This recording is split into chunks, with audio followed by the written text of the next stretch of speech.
নদীর ভিতরে শেষে ধরে রেখে দিচ্ছে পানির ভিতরে, পরে আমরা টাইমের ভিতরে তুলে করে নিয়ে আসি। 8 ঘটিকার সময় বিরামপুর এলাকায় বাজি ঘটনাকে কেন্দ্র করে ছোট ছোট বাচ্চাদের ভিতরে একটা গোলযোগ বাঁধে।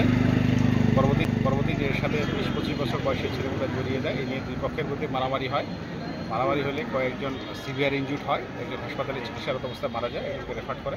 এই ঘটনায় আমাদের পুলিশি কার্যক্রম আমরা শুরু করেছি।